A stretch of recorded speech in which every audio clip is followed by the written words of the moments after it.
ਅੰਮ੍ਰਿਤਸਰ ਚ BSF battalion headquarter ਚ ਅੰਨ੍ਹੇਵਾਹ firing. ਜਵਾਨ ਨੇ ਆਪਣੇ ਹੀ ਸਾਥੀਆਂ ਤੇ ਚਲਾਈਆਂ ਗੋਲੀਆਂ, 5 ਦੀ ਮੌਤ। BSF ਨੇ ਦਿੱਤੇ ਜਾਂਚ ਦੇ ਹੁਕਮ। ਆਪਸੀ ਝਗੜੇ ਦੀ ਗੱਲ ਤੋਂ ਕੀਤਾ ਇਨਕਾਰ। BBMB ਦੇ ਮੁੱਦੇ ਤੇ ਲਾਮਬੰਦ ਹੋਈ ਚੰਨੀ ਸਰਕਾਰ। CM ਨੇ ਕੇਂਦਰੀ ਗ੍ਰਹਿ ਮੰਤਰੀ ਅਮਿਤ ਸ਼ਾਹ ਤੋਂ ਮੰਗਿਆ ਮੁਲਾਕਾਤ ਦਾ ਸਮਾਂ। BBMB ਸਮੇਤ ਯੂਕਰੇਨ 'ਚ ਫਸੇ ਪੰਜਾਬੀਆਂ ਨੂੰ ਲੈ ਕੇ ਵੀ ਕਰਨਗੇ ਚਰਚਾ। ਨਤੀਜਿਆਂ ਤੋਂ ਪਹਿਲਾਂ ਹੀ ਕਾਂਗਰਸ ਦੀ ਵੱਡੀ ਤਿਆਰੀ। ਸੂਤਰਾਂ ਮੁਤਾਬਕ ਪੰਜਾਬ ਸਣੇ 4 ਸੂਬਿਆਂ ਦੇ ਵਿਧਾਇਕਾਂ ਨੂੰ ਰਾਜਸਥਾਨ ਤੇ ਛੱਤੀਸਗੜ੍ਹ ਭੇਜੇਗੀ ਕਾਂਗਰਸ। ਪਾਰਟੀ 'ਚ ਸੰਨਮਾਰੀ ਰੋਕਣ ਲਈ ਚੱਕੇ ਜਾ ਰਹੇ ਨੇ ਕਦਮ। ਸੰਜੂ ਗੀਤ ਨੂੰ ਲੈ ਕੇ ਵੱਧ ਸਕਦੀਆਂ ਨੇ ਸਿੱਧੂ ਮੂਸੇਵਾਲਾ ਦੀਆਂ ਮੁਸ਼ਕਲਾਂ। ਚੰਡੀਗੜ੍ਹ ਕੋਰਟ ਨੇ ਭੇਜਿਆ ਸਮਨ। 29 ਮਾਰਚ ਨੂੰ ਪੇਸ਼ ਹੋਣ ਦੇ ਹੁਕਮ। ਮਨਕੀਰਤ ਔਲਖ ਨੂੰ ਵੀ ਨੋਟਿਸ ਭੇਜਣ ਦੀ ਤਿਆਰੀ। ਗੁਰੂਗ੍ਰਾਮ 'ਚ ਡੇਰਾ ਸੱਚਾ ਸੌਦਾ ਸਮਰਥਕਾਂ ਨੇ ਚਲਾਇਆ ਸਫਾਈ ਅਭਿਆਨ। ਲੰਬੇ ਅਰਸੇ ਬਾਅਦ ਨਜ਼ਰ ਆਈ ਹਨੀਪ੍ਰੀਤ।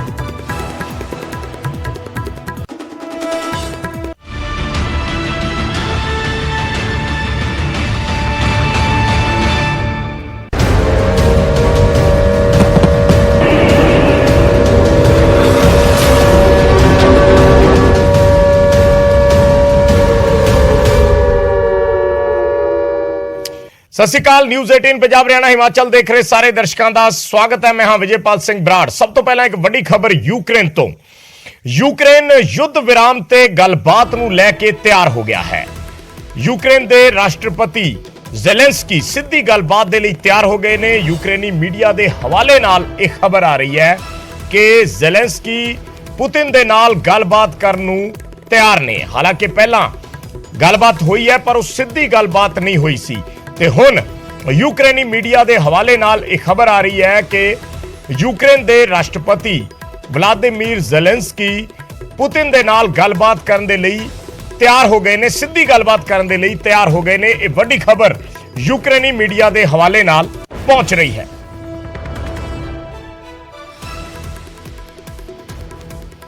ਸੋ ਯੁੱਧ ਵਿਰਾਮ ਨੂੰ ਲੈ ਕੇ ਇੱਕ ਵੱਡੀ ਅਪਡੇਟ ਹੈ। ਯੂਕਰੇਨ ਤੇ ਰਸ਼ੀਆ ਦੇ ਵਿੱਚ ਜੋ ਯੁੱਧ ਚੱਲ ਰਿਹਾ ਹੈ ਉਸ ਨੂੰ ਲੈ ਕੇ ਹੁਣ ਇਹ ਤਾਜ਼ਾ ਅਪਡੇਟ ਆਈ ਹੈ ਕਿ ਜ਼ੈਲੈਂਸਕੀ ਜਿਹੜੇ ਯੂਕਰੇਨ ਦੇ ਰਾਸ਼ਟਰਪਤੀ ਨੇ ਉਹ ਪੁਤਿਨ ਦੇ ਨਾਲ ਗੱਲਬਾਤ ਕਰਨ ਨੂੰ ਤਿਆਰ ਹੋ ਗਏ ਨੇ। ਸਿੱਧੀ ਗੱਲਬਾਤ ਦੇ ਲਈ ਤਿਆਰ ਨੇ। ਯਾਨੀ ਯੁੱਧ ਵਿਰਾਮ ਤੇ ਇਹ ਗੱਲਬਾਤ ਹੋਏਗੀ। ਯੁੱਧ ਰੋਕਣ ਨੂੰ ਲੈ ਕੇ ਇਹ ਗੱਲਬਾਤ ਹੋਏਗੀ ਔਰ ਸਿੱਧੀ ਗੱਲਬਾਤ ਜ਼ੈਲੈਂਸਕੀ ਕਰ ਸਕਦੇ ਨੇ ਪੁਤਿਨ ਦੇ ਨਾਲ।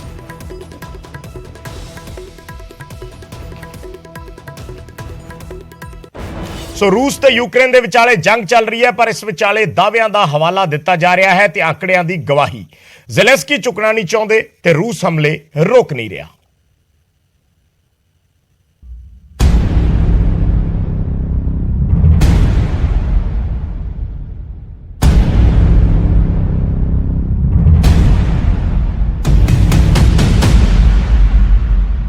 बेशक ही यूक्रेन ते रूस लगातार हमले कर रहे हैं पर यूक्रेन भी मोर्चे ते डटा होया है। रूस का दावा है कि उसने यूक्रेन के कई शहरों ते कब्जा कर लिया है। रूसी फौजी उत्थे वड्डी तबाही मचा रहे ने। रूस ने हुण यूक्रेन के S-300 एयर डिफेंस सिस्टम नूं तबाह करने का दावा किया है। नाल ही दावा यह भी किया जा रहा है कि 2203 फौजी ठिकाने उड़ा दिए गए ने। इस तो अलावा भी कई तरीके के हथियार तबाह कर दिए ने। नाल ही रूस का दावा है कि उसने 274 फील्ड आर्टिलरी और मोर्टार, खास फौजी गड्डियां दी 532 यूनिटां, 59 मनुख रहित हवाई जहाज संबंधी तकनीक ढह ढेरी कर दित्तियां ने। नाल ही जमीन ते 69 जहाज अते हवा विच 21 जहाज़ां नूं तबाह कर दिता है।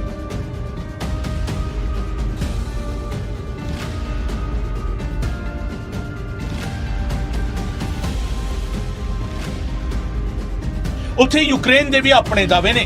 राष्ट्रपति व्लादिमीर ज़ेलेंस्की ने कहा कि यूक्रेन ने हुण तक 11,000 रूसी फौजियां नूं जंग विच ढेर कर दिता है। नाल ही कहा कि यूक्रेन ने वड्डी गिणती रूसी फौजियां नूं बंदी बनाया है। उत्थे यूक्रेन का दावा है कि उन्हां दी फौज ने 5 मार्च तक रूसी फौज के 79 फाइटर जेट अते हैलीकॉप्टर तबाह कर दिते ने। नाल ही 269 रूसी टैंक, 945 बख्तरबंद लड़ाकू गड्डियां अते 45 मल्टी रॉकेट लॉन्च सिस्टम नूं भी तबाह कर दिता है। यूक्रेन तो अलावा UN का दावा है कि यूक्रेन विच हुण तक 351 आम लोगों की मौत हो चुकी है ਉੱਥੇ ਲੰਘੇ ਦਿਨੀ ਪੈਂਟਾਗਨ ਵੱਲੋਂ ਦਾਅਵਾ ਕੀਤਾ ਗਿਆ ਕਿ ਰੂਸ ਨੇ 7 ਦਿਨਾਂ ਵਿੱਚ ਯੂਕਰੇਨ ਤੇ 500 ਤੋਂ ਵਧੇਰੇ ਮਿਜ਼ਾਈਲਾਂ ਦਾਗੀਆਂ ਨੇ। ਔਸਤਨ 71 ਮਿਜ਼ਾਈਲਾਂ ਰੋਜ਼ ਦਾਗੀਆਂ ਗਈਆਂ ਨੇ। ਰੂਸੀ ਹਮਲਿਆਂ ਤੋਂ ਯੂਕਰੇਨ ਹੁਣ ਪਸਤ ਹੈ, ਪਰ ਉਹ ਵੀ ਆਪਣਾ ਦਮ ਦਿਖਾਉਣ ਵਿੱਚ ਪਿੱਛੇ ਨਹੀਂ ਹਟ ਰਿਹਾ। Bureau report, news 18 Punjab.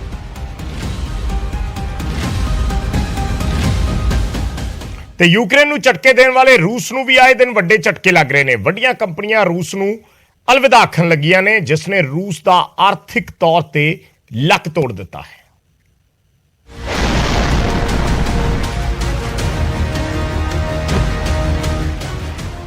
ਰੂਸ ਨੇ ਯੂਕਰੇਨ ਤੇ ਬੰਬ ਗਿਰਾਏ ਤਾਂ ਹੁਣ ਰੂਸ ਤੇ ਪਾਬੰਦੀਆਂ ਦੇ ਬੰਬ ਡਿੱਗਣ ਲੱਗੇ ਨੇ। ਆਏ ਦਿਨ ਵੱਡੀਆਂ ਕੰਪਨੀਆਂ ਰੂਸ ਨਾਲ ਆਪਣੇ ਵਪਾਰਕ ਸਬੰਧ ਤੋੜ ਰਹੀਆਂ ਨੇ। ਇਹਨਾਂ 'ਚ ਹੁਣ ਵੀਜ਼ਾ ਕਾਰਡ ਅਤੇ ਮਾਸਟਰ ਕਾਰਡ ਦਾ ਨਾਮ ਵੀ ਜੁੜ ਗਿਆ। ਦੋਵੇਂ ਕੰਪਨੀਆਂ ਨੇ ਰੂਸ 'ਚ ਆਪਣੀਆਂ ਸੇਵਾਵਾਂ ਅਣਮਿੱਥੇ ਸਮੇਂ ਲਈ ਬੰਦ ਕਰ ਦਿੱਤੀਆਂ ਨੇ। ਮਾਸਟਰ ਕਾਰਡ ਮੁਤਾਬਕ ਰੂਸੀ ਬੈਂਕਾਂ ਵੱਲੋਂ ਜਾਰੀ ਕੀਤੇ ਗਏ ਕਾਰਡ ਹੁਣ ਮਾਸਟਰ ਕਾਰਡ ਦੇ ਕੰਪਨੀ ਨੈਟਵਰਕ ਨੂੰ ਸਪੋਰਟ ਨਹੀਂ ਕਰਨਗੇ। ਇਸ ਦੇ ਨਾਲ ਹੀ ਸਪੋਰਟਸ ਜਗਤ ਦੀ ਵੱਡੀ ਕੰਪਨੀ ਪਿਊਮਾ ਨੇ ਵੀ ਰੂਸ 'ਚ ਆਪਣਾ ਵਪਾਰ ਬੰਦ ਕਰ ਦਿੱਤਾ ਹੈ। ਪਿਊਮਾ ਨੇ ਰੂਸ 'ਚ ਆਪਣੇ ਸਮਾਨ ਦੀ ਸਪਲਾਈ ਅਤੇ ਸਟੋਰ ਬੰਦ ਕਰਨ ਦਾ ਐਲਾਨ ਕੀਤਾ ਹੈ। ਇਸ ਤੋਂ ਇਲਾਵਾ ਪਾਇਨੀਅਰ, ਪੇਪਾਲ ਅਤੇ ਐਡੋਬ ਨੇ ਵੀ ਆਪਣਾ ਕੰਮ ਰੂਸ 'ਚ ਪੂਰੀ ਤਰ੍ਹਾਂ ਬੰਦ ਕੀਤਾ ਹੈ। ਇਸ ਦੇ ਨਾਲ ਹੀ IBM ਨੇ ਵੀ ਰੂਸੀ ਬਾਜ਼ਾਰ 'ਚੋਂ ਆਪਣਾ ਕਾਰੋਬਾਰ ਸਮੇਟਣ ਦਾ ਐਲਾਨ ਕਰ ਦਿੱਤਾ ਹੈ। ਜੇਕਰ ਹੋਰ ਵੱਡੇ ਨਾਮਾਂ ਦੀ ਗੱਲ ਕਰੀਏ ਤਾਂ Intel, Airbnb, French luxury goods company LVMH ਅਤੇ ਲਗਜ਼ਰੀ ਗੁੱਡਸ ਕੰਪਨੀ ਹਮਤ ਨੇ ਵੀ ਰੂਸ 'ਚ ਆਪਣਾ ਕੰਮਕਾਜ ਪੂਰੀ ਤਰ੍ਹਾਂ ਬੰਦ ਕਰ ਦਿੱਤਾ ਹੈ। ਕੁੱਲ ਮਿਲਾ ਕੇ ਯੂਕਰੇਨ ਤੇ ਹਮਲਾ ਕਰਨ ਤੋਂ ਬਾਅਦ ਰੂਸ ਨੂੰ ਆਰਥਿਕ ਦਿੱਕਤਾਂ ਦਾ ਸਾਹਮਣਾ ਕਰਨਾ ਪੈ ਰਿਹਾ ਹੈ। ਕਈ ਵੱਡੀਆਂ ਕੰਪਨੀਆਂ ਆਪਣਾ ਕਾਰੋਬਾਰ ਸਮੇਟ ਚੁੱਕੀਆਂ ਨੇ ਅਤੇ ਕਈ ਤਿਆਰੀ 'ਚ ਨੇ, ਜਿਸ ਨਾਲ ਰੂਸ ਅਲਗ-ਥਲਗ ਪੈਂਦਾ ਨਜ਼ਰ ਆਉਂਦਾ ਹੈ। ਇਸ ਦੇ ਨਾਲ ਹੀ ਵੱਡਾ ਆਰਥਿਕ ਨੁਕਸਾਨ ਵੀ ਰੂਸ ਨੂੰ ਹੋਣਾ ਲਾਜ਼ਮੀ ਹੈ। Bureau report, news 18 Punjab. ਤੇ ਰੂਸ 'ਚ ਯੂਕਰੇਨ ਦੀ ਜੰਗ ਵਿਚਾਲੇ ਭਾਰਤੀ ਵਿਦਿਆਰਥੀਆਂ ਨੂੰ ਯੂਕਰੇਨ 'ਚੋਂ ਕੱਢਣ ਦੇ ਲਈ ਆਪਰੇਸ਼ਨ ਗੰਗਾ ਚਲਾਇਆ ਜਾ ਰਿਹਾ, ਜਿਸ ਦਾ ਆਖਰੀ ਦੌਰ ਚੱਲ ਰਿਹਾ ਹੈ ਤੇ ਭਾਰਤੀ ਵਿਦਿਆਰਥੀਆਂ ਨੂੰ ਹੁਣ ਇਕੱਠੇ ਹੋਣ ਦੇ ਲਈ ਕਹਿ ਦਿੱਤਾ ਗਿਆ।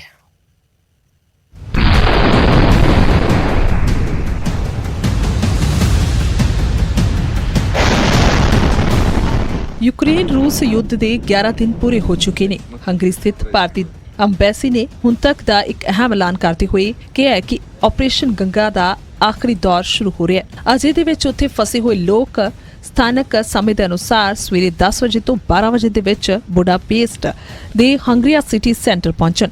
ਇਹ ਐਲਾਨ ਆਪਣੇ ਖੁਦ ਦੀ ਰਿਹਾਇਸ਼ यानी ਅੰਬੈਸੀ ਵੱਲੋਂ ਕੀਤੇ ਬੰਦੋਬਸਤ ਤੋਂ ਇਲਾਵਾ ਰਹਿਣ ਵਾਲੇ ਵਿਦਿਆਰਥੀਆਂ ਦੇ ਲਈ ਕੀਤਾ ਗਿਆ। ਇਸ ਤੋਂ ਪਹਿਲਾਂ ਐਤਵਾਰ ਤੜਕੇ 182 ਭਾਰਤੀ ਨਾਗਰਿਕਾਂ ਨੂੰ ਲੈ ਕੇ ਇੱਕ ਵਿਸ਼ੇਸ਼ ਉਡਾਨ ਰੋਮਾਨੀਆ ਦੇ ਬੁਖਾਰੇਸਟ ਤੋਂ ਮੁੰਬਈ ਪਹੁੰਚੀ। ਉੱਥੇ ਇੱਕ ਹੋਰ ਫਲਾਈਟ 183 ਵਿਦਿਆਰਥੀਆਂ ਨੂੰ ਲੈ ਕੇ ਬੁਡਾਪੇਸਟ ਤੋਂ ਦਿੱਲੀ ਪਹੁੰਚੀ। ਇਸ ਤੋਂ ਇਲਾਵਾ ਇੰਡੀਅਨ 에ਅਰਫੋਰਸ ਦਾ C-17 ਜਹਾਜ਼ 210 ਯਾਤਰੀਆਂ ਨੂੰ ਲੈ ਕੇ ਦਿੱਲੀ ਦੇ ਕੋਲ ਹਿੰਡਨ 에ਅਰਬੇਸ ਤੇ ਉਤਰਿਆ।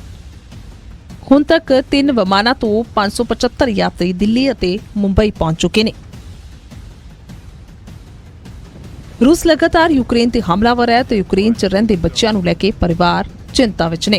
Bureau report, news 18 Punjab.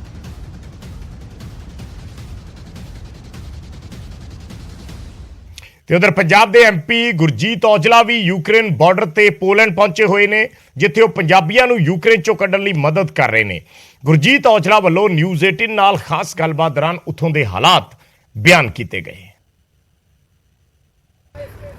ਇਹ ਯੂਕਰੇਨ ਦਾ ਤੇ ਪੋਲੈਂਡ ਦਾ ਬਾਰਡਰ ਹੈ।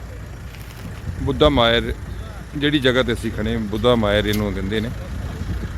ਔਰ ਇੱਥੇ ਬੱਚੇ ਤੇ ਜਿਹੜੇ ਯੂਕਰੇਨ ਤੋਂ ਜਿਹੜੇ ਸਟੂਡੈਂਟ ਜਿਹੜੇ ਸਾਡੇ ਨੇ ਜਾਂ ਹੋਰ ਵੀ ਲੋਕ ਇਸ ਬਿਲਡਿੰਗ ਦੇ ਰਾਹੀਂ ਪਰਲੇ ਜਿਹੜੇ ਰੁੱਖ ਨੇ ਉਹ ਯੂਕਰੇਨ ਹੈ, ਉਰਲੀ ਸਾਈਡ ਪੋਲੈਂਡ ਹੈ। ਇੱਧਰ ਦੀ ਆ ਕੇ ਫਿਰ ਇੱਧਰੋਂ ਦੀ ਹੋ ਕੇ ਰੋਡ ਦੇ ਰਾਹੀਂ ਜਾਂ ਸਾਈਡ ਦੇ ਜਿੱਥੇ ਰੋਡ ਕਾਰਾਂ ਪਾਰਕ ਹੋਈਆਂ ਨੇ, ਇੱਥੋਂ ਹੁੰਦੇ ਹੋਏ ਸਾਰੇ ਜਿਹੜੇ ਬੱਚੇ ਨੇ ਉਹ ਇੱਧਰ ਤੁਹਾਨੂੰ ਦਿਖਾਉਣਾ ਮੈਂ। ਇੱਧਰ ਬੇਸ ਕੈਂਪ ਤੇ ਆ ਜਾਂਦੇ ਨੇ। ਸੋ ਮੈਂ ਦੱਸਣਾ ਚਾਹੁੰਦਾ ਕਿ ਇਹ ਇੱਕ ਬਹੁਤ ਹੀ ਹਿੰਮਤ ਜਿਹੇ ਵਾਲਾ ਕੰਮ ਹੈ। ਔਰ ਬੜੀ ਲੋਕ ਜਿਹੜੇ ਇੱਥੇ ਆ ਰਹੇ ਨੇ ਦੂਰੋਂ ਦੂਰੋਂ, ਔਰ ਇੱਥੇ ਕੈਂਪ ਦੇ ਵਿੱਚ ਹੀ ਇਹਨਾਂ ਨੂੰ ਸਾਰਿਆਂ ਨੂੰ ਮਦਦ ਵੀ ਦਿੱਤੀ ਜਾ ਰਹੀ ਹੈ। बड़े लोग सेवा वाले NGOs लगे ने, अपने भी विच कैंप लगे ने, वो अगले बन्ने लगे है, कुछ इत्थे लगे ने सेवा इंटरनेशनल वाले, अम्मा मां वाले, जां जिहड़े पंजाबियां ने कोई लंगर लाए ने, वो अगले बन्ने लगे ने। ये तुसीं देख सकदे जी, हीट वाले सारे टेंट लगे ने। -3 डिग्री टैंपरेचर इस वे चल रहा 2-3। ये बुद्धा मायर कैंप है जिहड़ा पोलैंड दे ते यूक्रेन दे बार्डर दे उत्ते लगा है। इस कैंप दे विच सारे इत्थे आउंदे ने, इत्थे कैंप दे विच सारिਆਂ ਨੂੰ ਖਵਾਇਆ ਪਿਆ ਜਾਂਦਾ ਹੈ। ਇੱਥੋਂ ਮੁੜ ਕੇ ਫਿਰ ਰਿਫਰੈਸ਼ਮੈਂਟ ਦੇ ਕੇ ਸਾਰਿਆਂ ਨੂੰ ਤੇ ਭੇਜ ਦਿੱਤਾ ਜਾਂਦਾ ਅੱਗੇ। ਔਰ ਸਾਰੇ ਜਿੰਨੇ ਵੀ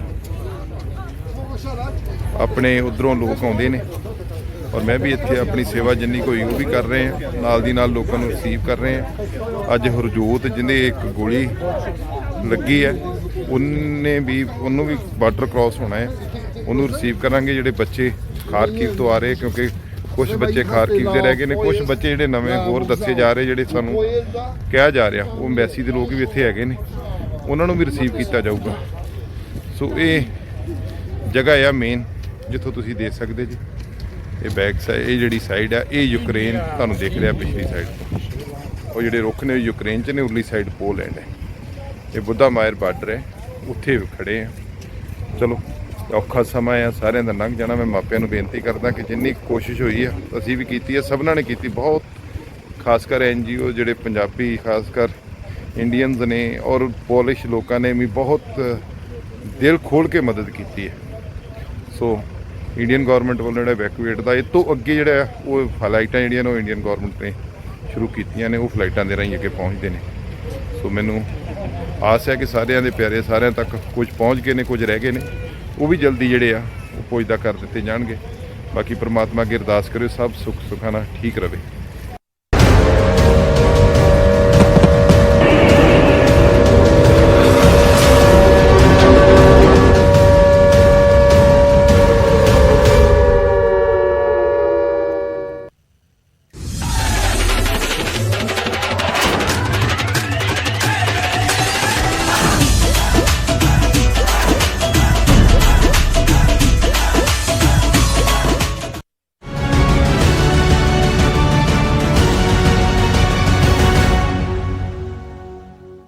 ਤੇ ਹੁਣ ਗੱਲ ਪੰਜਾਬ ਦੀ। ਕੇਂਦਰ ਸਰਕਾਰ ਵੱਲੋਂ ਭਾਖੜਾ ਬਿਆਸ ਮੈਨੇਜਮੈਂਟ ਬੋਰਡ ਦੇ ਨਿਯਮਾਂ 'ਚ ਬਦਲਾਅ ਤੋਂ ਬਾਅਦ ਪੰਜਾਬ 'ਚ ਮੁੱਦਾ ਪੂਰੀ ਤਰ੍ਹਾਂ ਗਰਮਾਇਆ ਹੋਇਆ। ਪੰਜਾਬ ਦੀਆਂ ਸਾਰੀਆਂ ਸਿਆਸੀ ਪਾਰਟੀਆਂ ਨੇ ਇਸ ਦੇ ਵਿਰੋਧ ਵਿੱਚ ਕੇਂਦਰ ਦੀ BJP ਸਰਕਾਰ ਦੇ ਖਿਲਾਫ ਮੋਰਚਾ ਖੋਲ੍ਹ ਦਿੱਤਾ ਹੈ ਤੇ ਹੁਣ CM ਚੰਨੀ ਨੇ ਇਸ ਮਸਲੇ ਤੇ ਚਰਚਾ ਲਈ ਕੇਂਦਰੀ ਗ੍ਰਹਿ ਮੰਤਰੀ ਅਮਿਤ ਸ਼ਾਹ ਤੋਂ ਸਮਾਂ ਮੰਗਿਆ ਹੈ।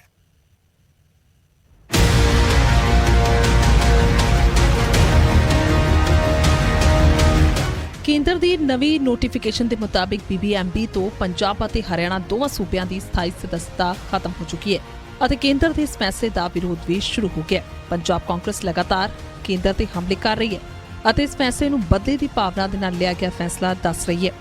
ਉੱਥੇ ਪੰਜਾਬ ਦੇ ਮੁੱਖ ਮੰਤਰੀ ਚਰਨਜੀਤ ਚੰਨੀ ਨੇ ਗ੍ਰਹਿ ਮੰਤਰੀ ਅਮਿਤ ਸ਼ਾਹ ਤੋਂ ਇਸ ਮਸਲੇ ਤੇ ਚਰਚਾ ਦੇ ਲਈ ਸਮਾਂ ਮੰਗਿਆ, ਪਰ ਹੁਣ ਤੱਕ ਚਿੱਠੀ ਦਾ ਕੋਈ ਜਵਾਬ ਨਹੀਂ ਆਇਆ। ਅੱਜ ਇਹ ਦਾਅਵਾ ਚੰਨੀ ਦੇ ਮੰਤਰੀ ਰਾਜਕੁਮਾਰ ਵਿਰਕਾ ਕਰ ਰਹੇ ਨੇ। ਬਈ ਇੱਕ ਲੈਟਰ ਜਿਹੜੀ ਕਿ ਸਰਦਾਰ ਚਰਨਜੀਤ ਸਿੰਘ ਚੰਨੀ ਜੀ ਨੇ ਦੇਸ਼ ਦੇ ਹੋਮ ਮਿਨਿਸਟਰ ਨੂੰ ਲਿਖੀ ਹੈ, ਅਮਿਤ ਸ਼ਾਹ ਜੀ ਨੂੰ, ਕਿ ਅਸੀਂ ਜਿਹੜੇ ਪੰਜਾਬ ਦੇ ਮਾਮਲਿਆਂ ਦੇ ਉੱਪਰ, ਭਖ ਦੇ ਮਾਮਲਿਆਂ ਦੇ ਉੱਪਰ ਟਾਈਮ ਲੈਣਾ ਚਾਹੁੰਦੇ ਹਾਂ। ਅਜੇ ਤੱਕ ਉਹਨਾਂ ਨੇ ਟਾਈਮ ਨਹੀਂ ਦਿੱਤਾ। ਕਾਂਗਰਸ ਦੇ ਇਲਾਵਾ ਆਮ ਆਦਮੀ ਪਾਰਟੀ ਵੀ ਇਸ ਮੁੱਦੇ ਤੇ ਕੇਂਦਰ ਨੂੰ ਘੇਰ ਰਹੀ ਹੈ ਅਤੇ ਪੰਜਾਬ ਦੇ ਅਧਿਕਾਰ ਖਤਮ ਕਰਨ ਦਾ ਇਲਜ਼ਾਮ ਲਗਾ ਰਹੀ ਹੈ। ਕੇਂਦਰ ਸਰਕਾਰ ਜਿਹੜੀ BJP ਦੀ ਕੇਂਦਰ ਸਰਕਾਰ ਹੈਗੀ, ਉਹ ਪੰਜਾਬ ਦੇ ਨਾਲ ਬਦਲਾਖੋਰੀ ਦੀ ਭਾਵਨਾ ਨਾਲ ਕੰਮ ਕਰ ਰਹੀ ਹੈਗੀ, ਮਤਰੇਈ ਮਾਂ ਵਾਲਾ ਸਲੂਕ ਕਰ ਰਹੀ ਹੈਗੀ, ਔਰ BBM ਪੰਜਾਬ ਦਾ ਹਿੱਸਾ ਗਾ, ਔਰ ਚੰਡੀਗੜ੍ਹ ਦੀ ਸਿਟਕੋ ਦਾ ਚੇਅਰਮੈਨ ਲਾਉਣਾ ਇਸ ਗੱਲ ਦੀ ਗਵਾਹੀ ਆ, ਸਬੂਤ ਆ ਕਿ ਕੇਂਦਰ ਸਰਕਾਰ ਪੰਜਾਬ ਦੇ ਖਿਲਾਫ ਵਿਰੋਧੀ ਫੈਸਲੇ ਲੈ ਰਹੀ ਹੈ, ਲਗਾਤਾਰ ਪੰਜਾਬ ਵਿਰੋਧੀ ਫੈਸਲੇ ਲੈ ਰਹੀ ਹੈਗੀ, ਔਰ ਪੰਜਾਬ ਦੇ ਰਾਜਾਂ ਦੇ ਅਧਿਕਾਰਾਂ ਤੇ ਡਾਕਾ ਮਾਰਿਆ ਜਾ ਰਿਹਾ ਹੈਗਾ। ਸੰਘੀ ਢਾਂਚੇ ਨੂੰ ਤੋੜਨ ਦਾ ਯਤਨ ਜਿਹੜਾ ਹੈਗਾ ਕੇਂਦਰ ਸਰਕਾਰ ਕਰ ਰਹੀ ਹੈਗੀ। ਡਿਕਟੇਟਰਾਨਾ ਸਲੂਕ ਜਿਹੜਾ ਹੈਗਾ ਮੋਦੀ ਸਾਹਿਬ ਕਰ ਰਹੇ ਨੇਗੇ। ਭਾਖੜਾ ਬਿਆਸ ਮੈਨੇਜਮੈਂਟ ਬੋਰਡ ਦੇ ਵਿੱਚ ਪੰਜਾਬ ਦਾ ਵੱਡਾ ਹਿੱਸਾ ਹੈਗਾ, ਉਹਦੀ ਉਸਾਰੀ ਦੇ ਵਿੱਚ, ਉਹਦੇ ਖੇਤਰ ਦੇ ਵਿੱਚ, ਉਹਦੀ ਸਾਰੇ ਵਿਕਾਸ ਦੇ ਵਿੱਚ ਪੰਜਾਬ ਦਾ ਵੱਡਾ ਹਿੱਸਾ ਹੈਗਾ। ਕਾਂਗਰਸ ਦੇ ਹਮਲੇ ਦਾ ਪੰਜਾਬ BJP ਦੇ ਸੀਨੀਅਰ ਨੇਤਾ ਸੁਰਜੀਤ ਕੁਮਾਰ ਜਾਨੀ ਨੇ ਕਰਾਰਾ ਜਵਾਬ ਦਿੱਤਾ। ਇਸ਼ੂ ਬਣਾਉਣਾ ਕੰਮ ਇਹਨਾਂ ਦਾ, ਮੋਦੀ ਨੂੰ ਬਦਨਾਮ ਕਰਨਾ ਵੀ ਕਿਸ ਤਰ੍ਹਾਂ अब ਕੰਮ ਜਿਹੜਾ ਕਰਨਗੇ ਮੋਦੀ ਕੋਈ ਦੇਸ਼ ਵਿਰੋਧੀ ਹੈ ਮੋਦੀ ਕੋਈ ਪੰਜਾਬ ਵਿਰੋਧੀ ਹੈ ਕੀ ਮੋਦੀ ਨੇ ਬਾਖੜਾ ਜਾਂ ਕੋਈ ਚੀਜ਼ ਨਾਲ ਚੱਕ ਕੇ ਲੈ ਜਾਣੀ ਹੈ ਜਿਹੜੀ 40-60 ਦਾ ਰੇਸ਼ੋ ਹੈ ਉਹਦੇ ਵਿੱਚ ਤਾਂ ਕੋਈ ਫਰਕ ਨਹੀਂ ਆਤਾ ਨਹੀਂ ਕਿਹਾ ਵੀ ਪਾਣੀ ਹਾਲਾਂਕਿ ਭਾਖੜਾ ਅਭਿਆਸ ਮੈਨੇਜਮੈਂਟ ਬੋਰਡ ਨੇ ਸਾਫ਼ ਕੀਤਾ ਹੈ ਕਿ ਬੋਰਡ ਦੇ ਮੌਜੂਦਾ ਮੈਂਬਰਾਂ ਨੂੰ ਬਾਹਰ ਨਹੀਂ ਕੀਤਾ ਜਾ ਰਿਹਾ। ਪਹਿਲਾਂ ਦੀ ਤਰ੍ਹਾਂ ਸਕੱਤਰ ਪਾਵਰ ਅਤੇ ਸਕੱਤਰ ਸਿੰਚਾਈ ਦੇ ਅਹੁਦਿਆਂ ਤੇ ਪੰਜਾਬ ਅਤੇ ਹਰਿਆਣਾ ਦੀ ਸਥਾਈ ਸਦੱਸਤਾ ਕਾਇਮ ਰਹੇਗੀ। ਮੈਂਬਰਾਂ ਦੀ ਸਿਰਫ ਤਕਨੀਕੀ ਯੋਗਤਾ ਦੇ ਵਿੱਚ ਹੀ ਬਦਲਾਅ ਕੀਤਾ ਗਿਆ। ਨਿਯਮਾਂ ਦਾ ਇਹ ਬਦਲਾਅ ਵੀ ਪੰਜਾਬ ਹਰਿਆਣਾ ਹਾਈ ਕੋਰਟ ਦੇ ਹੁਕਮਾਂ ਦਾ ਪਾਲਣ ਹੈ। ਪ੍ਰਦੀਪ ਕੁਮਾਰ ਦੇ ਨਾਲ ਰਾਜੀਵ ਸ਼ਰਮਾ, ਚਰਨਜੀਤ ਕੌਸ਼ਲ, ਨਿਊਜ਼ 18 ਪੰਜਾਬ। ਤੇ ਹੁਣ ਗੱਲ ਪੰਜਾਬ ਕਾਂਗਰਸ ਦੀ। ਪੰਜਾਬ ਕਾਂਗਰਸ ਦੇ ਅੰਦਰ ਘਮਾਸਾਨ ਦੀ ਸ਼ੁਰੂਆਤ ਹੋ ਚੁੱਕੀ ਹੈ। ਨਤੀਜਿਆਂ ਤੋਂ ਪਹਿਲਾਂ ਇਸ ਘਮਾਸਾਨ ਦਾ ਬਿਗਲ ਪਾਰਟੀ ਦੇ ਸੀਨੀਅਰ ਆਗੂ ਨੇ ਹੀ ਵਜਾ ਦਿੱਤਾ ਹੈ ਤੇ ਮਸਲਾ ਬਣਿਆ ਹੈ ਪਾਰਟੀ ਦੇ ਅੰਦਰ ਟਿਕਟਾਂ ਦੀ ਵੰਡ ਦਾ। ਕਾਂਗਰਸ ਨੇ ਮਾਫੀਆ ਨੂੰ ਦਿੱਤੇ ਟਿਕਟ। ਕੀ ਹਰੀਸ਼ ਚੌਧਰੀ ਨੇ ਵੇਚੀਆਂ ਚੋਣਾਂ 'ਚ ਟਿਕਟਾਂ? ਕਿ ਕਾਂਗਰਸ ਲਈ ਜਿੱਤ ਦਾ ਰਾਹ ਹੋਇਆ ਔਖਾ? ਇਹ ਸਵਾਲ ਅਸੀਂ ਨਹੀਂ ਚੁੱਕ ਰਹੇ। ਇਹਨਾਂ ਸਵਾਲਾਂ ਦਾ ਆਧਾਰ ਤਿਆਰ ਕੀਤਾ ਹੈ ਕਾਂਗਰਸ ਦੇ ਰਾਜ ਸਭਾ ਮੈਂਬਰ ਸ਼ਮਸ਼ੇਰ ਸਿੰਘ ਦੂਲੋ ਨੇ।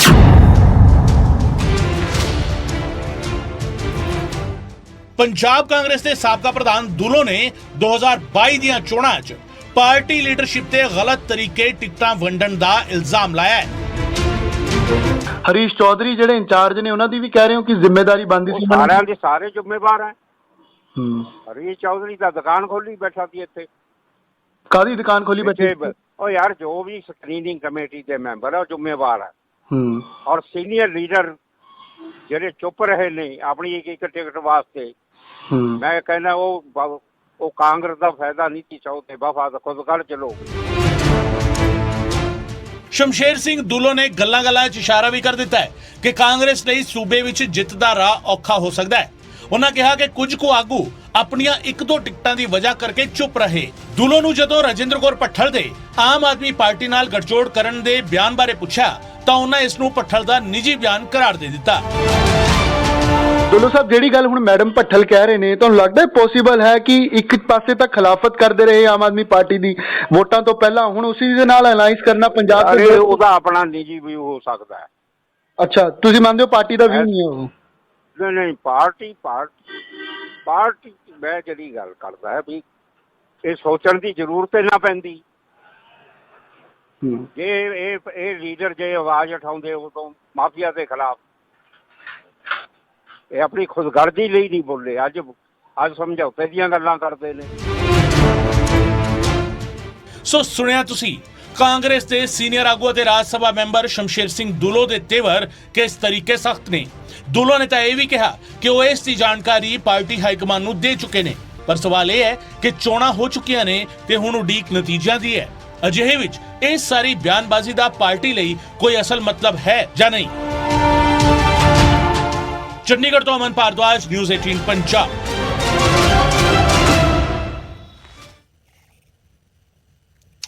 ਤੇ ਕਾਂਗਰਸ ਨੂੰ ਹੁਣ ਸਨਮਾਰੀ ਦਾ ਡਰ ਵੀ ਸਤਾਉਣ ਲੱਗਿਆ ਹੈ। ਕਾਂਗਰਸ ਸੂਤਰਾਂ ਦੇ ਹਵਾਲੇ ਨਾਲ ਇਹ ਵੱਡੀ ਖਬਰ ਹੈ ਕਿ ਹੁਣ ਕਾਂਗਰਸ ਉਮੀਦਵਾਰਾਂ ਨੂੰ ਰਾਜਸਥਾਨ ਤੇ ਛੱਤੀਸਗੜ੍ਹ ਭੇਜੇਗੀ, ਜਿੱਥੇ ਕਾਂਗਰਸ ਦੀਆਂ ਸਰਕਾਰਾਂ ਨੇ। ਪੰਜਾਬ ਸਣੇ 4 ਸੂਬਿਆਂ ਦੇ ਉਮੀਦਵਾਰਾਂ ਨੂੰ ਰਾਜਸਥਾਨ ਤੇ ਛੱਤੀਸਗੜ੍ਹ ਭੇਜਿਆ ਜਾਏਗਾ, ਕਿਉਂਕਿ ਕਾਂਗਰਸ ਸਿਆਸੀ ਜੋੜ ਤੋੜ ਤੋਂ ਬਚਣ ਦੇ ਲਈ ਇਹ ਤਿਆਰੀ ਕਰ ਰਹੀ ਹੈ। ਰਾਜਸਥਾਨ ਦੇ ਉਦੈਪੁਰ, ਸਵਾਈ ਮਾਧੋਪੁਰ, ਜੋਧਪੁਰ ਇਹਨਾਂ ਥਾਵਾਂ ਤੇ ਵਿਧਾਇਕਾਂ ਨੂੰ ਭੇਜਿਆ ਜਾ ਸਕਦਾ ਹੈ। ਛੱਤੀਸਗੜ੍ਹ ਦੇ ਜਗਦਲਪੁਰ ਦੇ ਵਿੱਚ ਵੀ ਵਿਧਾਇਕਾਂ ਨੂੰ ਰੱਖਿਆ ਜਾ ਸਕਦਾ ਹੈ। ਇਹ ਕਾਂਗਰਸ ਦੀ ਤਿਆਰੀ ਹੈ।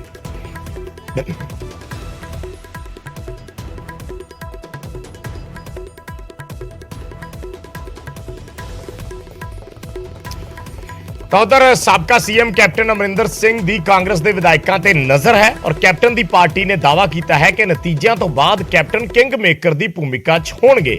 ਇਸ਼ਾਰਾ ਕਾਂਗਰਸ 'ਚ ਸਨਮਾਰੀ ਦੇ ਵੱਲ ਹੈ। ਕੈਪਟਨ ਦੀ ਪਾਰਟੀ ਦੇ ਆਗੂ ਪ੍ਰਿਤਪਾਲ ਸਿੰਘ ਬਲੀਏਵਾਲ ਵੱਲੋਂ ਇਹ ਟਵੀਟ ਕੀਤਾ ਗਿਆ। ਜੋ ਟਵੀਟ ਅਸੀਂ ਦਿਖਾ ਰਹੇ ਹਾਂ, ਉਹਨਾਂ ਨੇ ਲਿਖਿਆ ਕਿ ਕੈਪਟਨ ਅਮਰਿੰਦਰ ਸਿੰਘ ਕਈਆਂ ਦੇ ਰਾਜਨੀਤਿਕ ਗੁਰੂ ਨੇ ਤੇ ਕਈ ਸਿਆਸੀ ਦੋਸਤਾਂ ਨਾਲ ਉਹਨਾਂ ਦੇ ਚੰਗੇ ਸਬੰਧ ਵੀ ਨੇ। ਉਹਨਾਂ ਲਿਖਿਆ ਹੈ ਕਿ ਹੁਣ ਸਮਾਂ ਆ ਗਿਆ ਹੈ, ਘੱਟ ਚਾਰਟਰਡ ਉਡਾਨਾਂ ਬੁੱਕ ਕਰੋ। ਮੀਡੀਆ ਦੇ ਦੋਸਤੋ, ਸਿਸਵਾ ਫਾਰਮ ਹਾਊਸ ਤੋਂ ਸ਼ੋਅ ਦੇਖਣ ਲਈ ਤਿਆਰ ਹੋ ਜਾਓ।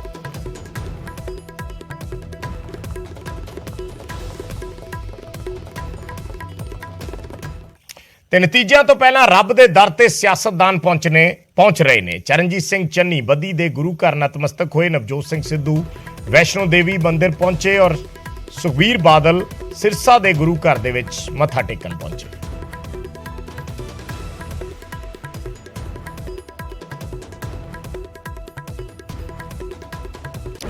ਤੇ ਫਰੀਦਕੋਟ 'ਚ ਸਟਰੋਂਗ ਰੂਮ 'ਚ ਪਈਆਂ ਈਵੀਐਮ ਮਸ਼ੀਨਾਂ ਦੀ ਨਿਗਰਾਨੀ ਲਈ ਸੀਸੀਟੀਵੀ ਕੈਮਰੇ ਲਗਾਏ ਗਏ ਨੇ। ਇਹਨਾਂ ਸੀਸੀਟੀਵੀ ਕੈਮਰਿਆਂ ਦਾ ਲਿੰਕ ਵੀ ਉਮੀਦਵਾਰਾਂ ਨੂੰ ਦਿੱਤਾ ਗਿਆ ਹੈ, ਜਿਸ ਨਾਲ ਉਮੀਦਵਾਰ ਘਰ ਬੈਠੇ ਇਹਨਾਂ ਈਵੀਐਮ ਮਸ਼ੀਨਾਂ ਤੇ ਨਿਗਰਾਨੀ ਰੱਖ ਸਕਦੇ ਨੇ। ਦਰਅਸਲ ਆਮ ਆਦਮੀ ਪਾਰਟੀ ਦੇ ਉਮੀਦਵਾਰ ਗੁਰਦਿੱਤ ਸਿੰਘ ਨੇ ਈਵੀਐਮ ਮਸ਼ੀਨਾਂ 'ਚ ਗੜਬੜੀ ਹੋਣ ਦਾ ਖਦਸ਼ਾ ਜਤਾਇਆ ਸੀ, ਜਿਸ ਤੋਂ ਬਾਅਦ ਪ੍ਰਸ਼ਾਸਨ ਨੇ ਇਹ ਕਦਮ ਚੁੱਕਦੇ ਹੋਏ ਇਸ ਦਾ ਐਕਸੈਸ ਉਮੀਦਵਾਰਾਂ ਨੂੰ ਦੇ ਦਿੱਤਾ। ਪਹਿਲਾਂ ਵੀ ਆਮ ਆਦਮੀ ਪਾਰਟੀ ਇਹ ਰੌਲਾ ਪਾਉਂਦੀ ਰਹੀ ਕਿ ਈਵੀਐਮ ਦੇ ਵਿੱਚ ਗੜਬੜ ਹੋ ਸਕਦੀ ਹੈ, ਤਾਂ ਹੁਣ ਵੀ ਸਾਨੂੰ ਕਿਤੇ ਨਾ ਕਿਤੇ ਸ਼ੱਕ ਆ ਕਿ ਪ੍ਰਸ਼ਾਸਨ ਜਿਹੜਾ ਉਹ ਈਵੀਐਮ ਦੇ ਵਿੱਚ ਗੜਬੜ ਕਰਕੇ ਕੋਈ ਨਾ ਕੋਈ ਜਿਹੜਾ ਹੈਗਾ ਉਹ ਪੰਜਾਬ ਦੇ ਲੋਕਾਂ ਨੂੰ ਧੋਖਾ ਦੇ ਸਕਦਾ। ਸੋ ਇਸ ਵਾਸਤੇ ਮੈਂ ਹੁਣ ਚੈੱਕ ਕਰਨ ਵਾਸਤੇ ਆਇਆ, ਦੇਖਦੇ ਆ ਵੀ ਕਿਸ ਤਰ੍ਹਾਂ ਦੀ ਗੜਬੜ ਹੈ, ਕਿਉਂਕਿ ਨੈੱਟ ਦੇ ਰਾਹੀਂ ਜੇ ਉਹ ਕੈਮਰਿਆਂ ਦੇ ਵੀ ਨੈੱਟ ਤੇ ਚੱਲਦੇ ਆ ਤਾਂ ਉਸ ਦਾ ਵੀ ਇਹਨਾਂ ਨੇ ਕੋਈ ਵੱਡਾ ਪ੍ਰੋਜੈਕਟ ਪਾਸਿਓਂ ਲਾ ਕੇ ਉਹ ਕੈਮਰੇ ਜਿਹੜਾ ਉੱਥੇ ਨੈੱਟ ਆ ਉਹ ਹੈਂਗ ਕਰਕੇ ਮਸ਼ੀਨਾਂ ਦੇ ਵਿੱਚ ਗੜਬੜ ਕਰਨ ਦੀ ਕੋਈ ਕੋਸ਼ਿਸ਼ ਕੀਤੀ ਹੋਵੇ। ਦੇਖਦੇ ਆ ਜਿੰਨਾ ਕਿ ਸਾਨੂੰ ਦਿਸਦਾ, ਨਹੀਂ ਫਿਰ ਅਸੀਂ ਆਪਦੀ ਪਾਰਟੀ ਦੇ ਜਿਹੜੇ ਮਾਹਰ ਉਹ ਵੀ ਮੰਗਾਵਾਂਗੇ ਤਾਂ ਕਿ ਅਸੀਂ ਚੈੱਕ ਕਰੀਏ ਵੀ ਆਸੇ-ਪਾਸੇ ਤੋਂ ਕਿਸੇ ਕਿਸਮ ਦੀ ਕੋਈ ਮਸ਼ੀਨਾਂ ਦੇ ਵਿੱਚ ਨੈੱਟ ਦੇ ਰਾਹੀਂ ਗੜਬੜ ਤਾਂ ਨਹੀਂ ਕਰਨ ਦੀ ਕੋਸ਼ਿਸ਼ ਕੀਤੀ ਗਈ। ਚੋਣ ਅਧਿਕਾਰੀਆਂ ਨਾਲ ਗੱਲ ਕੀਤੀ ਗਈ ਹੈ? ਦੇਖੋ ਮੈਂ ਡੀਸੀ ਸਾਹਿਬ ਨੂੰ ਹੁਣ ਫੋਨ ਕੀਤਾ, ਉਹਨਾਂ ਨੇ ਕਹਿੰਦੇ ਜੀ ਅਸੀਂ ਚੈੱਕ ਕਰਵਾ ਲੈਨੇ। ਤੇ ਪੰਜਾਬੀ ਗਾਇਕ ਤੇ ਮਾਨਸਾ ਤੋਂ ਕਾਂਗਰਸ ਦੀ ਟਿਕਟ ਤੇ ਚੋਣ ਲੜ ਰਹੇ ਸਿੱਧੂ ਮੂਸੇਵਾਲਾ ਇੱਕ ਵਾਰ ਫਿਰ ਵਿਵਾਦਾਂ 'ਚ ਨੇ। ਇੱਕ ਗੀਤ ਦੇ ਬੋਲਾਂ ਨੂੰ ਲੈ ਕੇ ਅਦਾਲਤ ਨੇ ਮੂਸੇਵਾਲਾ ਨੂੰ ਸਮਨ ਭੇਜ ਕੇ ਕੋਰਟ 'ਚ ਹਾਜ਼ਰ ਹੋਣ ਦੇ ਹੁਕਮ ਦਿੱਤੇ ਨੇ। ਮਾਮਲਾ ਮੂਸੇਵਾਲਾ ਦੇ ਗੀਤ ਸੰਜੂ 'ਚ ਵਕੀਲਾਂ ਦੀ ਤੋਹੀਨ ਕਰਨ ਦਾ ਹੈ।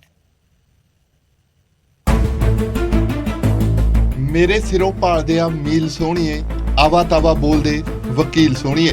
ਮੂਸੇਵਾਲਾ ਦੇ ਗੀਤ ਸੰਜੂ ਦੇ ਇਹ ਬੋਲ ਮੂਸੇਵਾਲਾ ਲਈ ਮੁਸੀਬਤ ਬਣ ਗਏ ਨੇ। ਅਦਾਲਤ ਨੇ ਮੂਸੇਵਾਲਾ ਨੂੰ ਸੰਮਣ ਭੇਜਿਆ ਅਤੇ 29 ਮਾਰਚ ਨੂੰ ਪੇਸ਼ ਹੋਣ ਲਈ ਕਿਹਾ। ਸੰਮਣ ਵਕੀਲ ਮੱਲਣ ਦੀ ਸ਼ਿਕਾਇਤ ਤੇ ਭੇਜੇ ਗਏ ਨੇ। 15 ਜੂਨ 2021 ਨੂੰ ਅਸੀਂ ਲੀਗਲ ਨੋਟਿਸ ਭੇਜਿਆ ਸੀ ਤੇ ਉਸ ਨੋਟਿਸ ਦਾ ਕੋਈ ਜਵਾਬ ਨਹੀਂ ਆਇਆ। ਰਾਦਰ ਸਿੱਧੂ ਮੂਸੇਵਾਲੇ ਨੇ ਉਹਨੂੰ ਲੈਣ ਤੋਂ ਇਨਕਾਰ ਕਰਤਾ। ਉਹਦੇ ਤੇ ਇਨਕਾਰੀ ਆ ਗਈ 15 ਤੋਂ ਬਾਅਦ 21 ਤਰੀਕ ਨੂੰ। 21 ਤੋਂ ਬਾਅਦ ਇਨਕਾਰੀ ਤੋਂ ਬਾਅਦ ਫਿਰ ਮੈਂ ਉਸ ਪਿੰਡ ਦੇ ਸਰਪੰਚ ਨੂੰ ਭੇਜਿਆ ਨੋਟਿਸ ਕਿ ਸਰਪੰਚ ਨੂੰ ਕਿਹਾ ਕਿ ਦੇਖੋ ਜੀ ਇਹਨੇ ਇਸ ਬੰਦੇ ਨੇ ਕੀਤਾ ਤੇ ਤੁਸੀਂ ਇਹਨੂੰ ਲਵੋ। ਤੇ ਉਹਦੇ 'ਚ ਲਿਖਿਆ ਕਿ 19/6 ਨੂੰ ਸਿੱਧੂ ਮੂਸੇਵਾਲੇ ਨੇ ਲੈਣ ਤੋਂ ਇਨਕਾਰੀ ਕੀਤੀ ਸੀ। ਉਹ ਸਰਪੰਚ ਨੇ ਵੀ ਨਹੀਂ ਲਿਆ, ਕਿਸੇ ਵੀ ਦਾ ਵੀ ਜਵਾਬ ਨਹੀਂ ਆਇਆ। ਸੋ 6 ਮਹੀਨੇ ਵੇਟ ਕਰਨ ਤੋਂ ਬਾਅਦ ਅਲਟੀਮੇਟਲੀ ਅਸੀਂ ਫਿਰ ਸਿੱਧੂ ਮੂਸੇਵਾਲੇ ਤੇ ਹੁਣ ਕੇਸ ਕਰਤਾ ਸੀ 15 ਫਰਵਰੀ ਵਾਲੇ ਦਿਨ ਜੀ। ਐਡਵੋਕੇਟ ਸੁਨੀਲ ਮੱਲਣ ਮੁਤਾਬਕ ਉਹਨਾਂ ਨੇ 6 ਮਹੀਨੇ ਪਹਿਲਾਂ ਮੂਸੇਵਾਲਾ ਨੂੰ ਲੀਗਲ ਨੋਟਿਸ ਭੇਜਿਆ ਸੀ, ਪਰ ਮੂਸੇਵਾਲਾ ਨੇ ਨੋਟਿਸ ਲੈਣ ਤੋਂ ਇਨਕਾਰ ਕਰ ਦਿੱਤਾ, ਜਿਸ ਕਾਰਨ ਹੁਣ ਅਦਾਲਤ ਨੇ ਮੂਸੇਵਾਲਾ ਨੂੰ ਸੰਮਣ ਭੇਜੇ ਨੇ। ਉਹਨਾਂ ਕਿਹਾ ਹੈ ਕਿ ਮੂਸੇਵਾਲਾ ਕਈ ਵਾਰ ਅਦਾਲਤੀ ਹੁਕਮਾਂ ਦੀ ਤੋਹੀਨ ਕਰ ਚੁੱਕਿਆ ਹੈ, ਪਰ ਇਸ ਵਾਰ ਉਹ ਉਸ ਨੂੰ ਨਹੀਂ ਬਖਸ਼ਣਗੇ। ਇਸ ਤੋਂ ਪਹਿਲਾਂ ਵੀ ਇਹਦੇ ਤੇ FIR ਦਰਜ ਹੋਈ ਹੈ, FIR ਨੰਬਰ 35 ਮਾਨਸੇ 'ਚ, ਸਦਰ ਥਾਣਾ ਮਾਨਸਾ। ਉਹਦੇ 'ਚ ਵੀ ਇਹਨੇ ਕੰਡੀਸ਼ਨਲ ਬੇਲ ਮਿਲੀ ਸੀ ਇਹਨੂੰ, ਬਈ ਤੂੰ ਇਹੋ ਜਿਹਾ ਕੰਮ ਨਹੀਂ ਕਰੇਗਾ। ਉਹਨੂੰ ਵੀ ਇਹਨੇ ਜੰਪ ਕੀਤਾ, ਇੱਕ ਹਿਸਾਬ ਦਾ ਤੋਹੀਨ ਕੀਤੀ ਹੈ ਕੋਰਟ ਦੀ। ਸੋ ਇਹ ਕਲਚਰ ਨੂੰ ਵਧਾਵਾ ਦੇ ਰਹੇ ਨੇ ਕਿ ਇਹ ਹੋ ਗਿਆ ਮਨਕੀਰਤ ਔਲਖ ਹੋ ਗਿਆ ਕਿ ਉਹਨਾਂ ਨੇ ਦਾਊਦ ਗਾਣਾ ਕੱਢਿਆ, ਇੱਕ ਅੱਧੇ ਗਾਣਾ ਹੋਰ ਮੇਰੀ ਨਜ਼ਰ 'ਚ ਆਇਆ, ਜੂਨੀਅਰਸ ਨੇ ਦੱਸਿਆ। ਸੋ ਇਹਨਾਂ ਸਾਰੇ ਗਾਣਿਆਂ ਨੂੰ ਲੈ ਕੇ ਹੁਣ ਅਸੀਂ ਚਿੰਤਿਤ ਹਾਂ। ਦੱਸ ਦਈਏ ਕਿ ਇਸ ਤੋਂ ਪਹਿਲਾਂ ਵੀ ਸਿੱਧੂ ਮੂਸੇਵਾਲਾ ਕਈ ਵਾਰ ਵਿਵਾਦਾਂ 'ਚ ਰਹਿ ਚੁੱਕੇ ਨੇ। ਮੂਸੇਵਾਲਾ ਤੇ ਕਰੋਨਾ ਲਾਕਡਾਊਨ ਦੌਰਾਨ AK-47 ਨਾਲ ਗੋਲੀਆਂ ਚਲਾਉਣ ਦਾ ਕੇਸ ਦਰਜ ਹੋਇਆ ਸੀ, ਜਿਸ ਤੋਂ ਬਾਅਦ ਮੂਸੇਵਾਲਾ ਨੇ ਸੰਜੂ ਗੀਤ ਲਾਂਚ ਕੀਤਾ ਅਤੇ ਹੁਣ ਇਸੇ ਗੀਤ ਨੇ ਮੁੜ ਤੋਂ ਮੂਸੇਵਾਲਾ ਲਈ ਮੁਸੀਬਤਾਂ ਖੜੀਆਂ ਕਰ ਦਿੱਤੀਆਂ ਨੇ। ਚੰਡੀਗੜ੍ਹ ਤੋਂ ਮਨੋਜ ਰਾਠੀ, ਨਿਊਜ਼ 18 ਪੰਜਾਬ।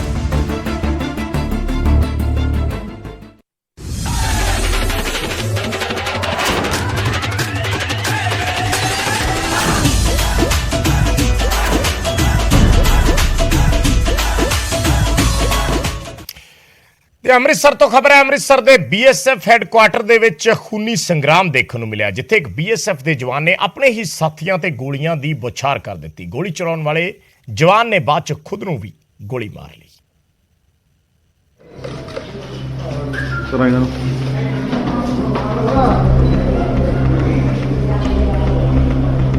ਅੰਮ੍ਰਿਤਸਰ ਦੇ ਖਾਸਾ BSF ਹੈੱਡਕੁਆਰਟਰ 'ਚ BSF ਦੇ ਹੀ ਜਵਾਨ ਨੇ ਆਪਣੇ ਸਾਥੀਆਂ ਤੇ ਅੰਨ੍ਹੇਵਾਹ ਫਾਇਰਿੰਗ ਕੀਤੀ ਹੈ।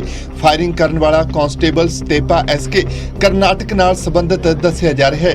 ਇਸ ਫਾਇਰਿੰਗ 'ਚ ਸਤੇਪਾ ਦੀਆਂ ਗੋਲੀਆਂ ਨਾਲ 4 ਜਵਾਨਾਂ ਦੀ ਮੌਤ ਹੋ ਗਈ, ਜਦਕਿ ਬਾਅਦ 'ਚ ਸਤੇਪਾ ਨੇ ਖੁਦ ਨੂੰ ਵੀ ਗੋਲੀ ਮਾਰ ਕੇ ਮੌਤ ਦੇ ਘਾਟ ਉਤਾਰ ਲਿਆ। BSF ਦੇ IG ਮੁਤਾਬਕ ਹੁਣ ਤੱਕ 5 ਜਵਾਨਾਂ ਦੀ ਮੌਤ ਹੋ ਚੁੱਕੀ ਹੈ। सुबह 9:45 का इंसिडेंट है और जो है से एक कांस्टेबल वो जो है से उसने फायर किया है। उसके 5 कलीग से इंजोर्ड हुए हैं, जिसमें से एक अभी ठीक है, उनका कंडीशन अब स्टेबल है और बाकी हम लोग अभी इंक्वायरी कर रहे हैं, इन्वेस्टिगेट कर रहे हैं। हम लोग इंक्वायरी कर रहे हैं, पुलिस को बुलाया है, पुलिस इन्वेस्टिगेशन कर रही है। नहीं ड्यूटी ना आपसी झगड़ा था ना कुछ। अभी हम लोग इन्वेस्टिगेशन कर रहे हैं। अभी हम लोग सुसाइड भी करी नहीं, हम लोग सारा डिटेल बताएंगे, आप लोगों को देंगे। ਉਧਰ ਇਸ ਗੋਲੀਬਾਰੀ ਦੌਰਾਨ ਮਾਰੇ ਗਏ 5 ਜਵਾਨਾਂ ਦੇ ਨਾਮ ਸਾਹਮਣੇ ਆਏ ਨੇ। ਇਹਨਾਂ ਚੋਂ ਸਤੇਪਾ SK ਜਿਸ ਨੇ ਗੋਲੀਆਂ ਚਲਾਈਆਂ ਕਰਨਾਟਕ ਨਾਲ ਸੰਬੰਧਿਤ ਸੀ, ਜਦਕਿ ਦੂਜਾ ਜਵਾਨ ਹੈੱਡ ਕਾਂਸਟੇਬਲ ਰਾਮ ਵਿਨੋਦ ਬਿਹਾਰ ਦਾ ਦੱਸਿਆ ਜਾ ਰਿਹਾ ਹੈ। ਇਸ ਗੋਲੀਬਾਰੀ ਦੌਰਾਨ ਮਾਰੇ ਗਏ ਤੀਜੇ ਜਵਾਨ ਦਾ ਨਾਮ ਹੈੱਡ ਕਾਂਸਟੇਬਲ ਟਰਾਸਰ DS ਸੀ, ਜਿਹੜਾ ਕਿ ਮਹਾਰਾਸ਼ਟਰ ਦਾ ਰਹਿਣ ਵਾਲਾ ਸੀ, ਜਦਕਿ ਜੰਮੂ ਕਸ਼ਮੀਰ ਤੋਂ ਹੈੱਡ ਕਾਂਸਟੇਬਲ ਰਤਨ ਸਿੰਘ ਅਤੇ ਪਾਣੀਪਤ ਦੇ ਬਲਜਿੰਦਰ ਕੁਮਾਰ ਵੀ ਇਸ ਗੋਲੀਬਾਰੀ 'ਚ ਆਪਣੀ ਜਾਨ ਗਵਾ ਬੈਠੇ ਨੇ।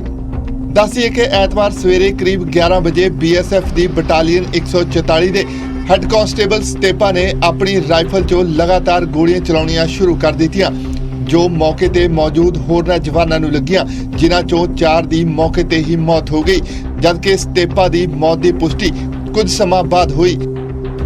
ਅੰਮ੍ਰਿਤਸਰ ਤੋਂ ਅਮਿਤ ਸ਼ਰਮਾ, ਨਿਊਜ਼ 18 ਪੰਜਾਬ। ਤੇ ਖਬਰ ਪਠਾਨਕੋਟ ਤੋਂ ਹੈ। ਪਠਾਨਕੋਟ 'ਚ ਪੁਰਾਣੀ ਰੰਜਿਸ਼ ਦੇ ਚੱਲਦਿਆਂ ਇੱਕ ਨੌਜਵਾਨ ਦਾ ਕਤਲ ਕਰ ਦਿੱਤਾ ਗਿਆ, ਜਿਸ ਦੀਆਂ CCTV ਤਸਵੀਰਾਂ ਸਾਹਮਣੇ ਆਈਆਂ ਔਰ ਨੌਜਵਾਨ ਦੇ ਸਿਰ ਤੇ ਕਰੀਬ 20 ਵਾਰ ਕੀਤੇ ਗਏ।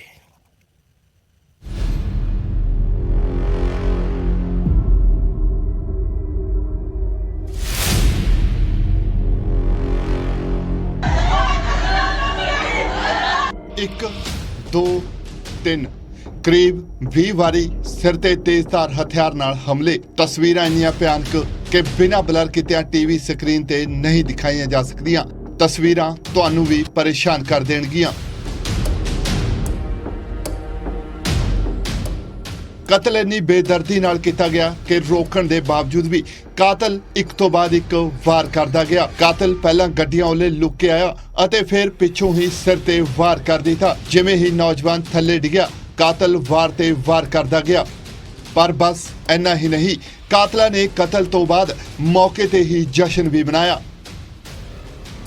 ਮਾਮਲਾ ਹੈ ਪਠਾਨਕੋਟ ਦੇ ਮੁਹੱਲਾ ਅਬਰੋਲ ਨਗਰ ਦਾ, ਜਿੱਥੇ 1 ਸਾਲ ਪਹਿਲਾਂ ਸ਼ੁਰੂ ਹੋਈ ਆਪਸੀ ਰੰਜਿਸ਼ ਕਾਰਨ ਕੁਝ ਨੌਜਵਾਨਾਂ ਨੇ ਮਿਲ ਕੇ ਹੁਣ ਕਰੀਬ 1 ਸਾਲ ਬਾਅਦ ਇੱਕ ਨੌਜਵਾਨ ਦਾ ਕਤਲ ਕਰ ਦਿੱਤਾ ਹੈ।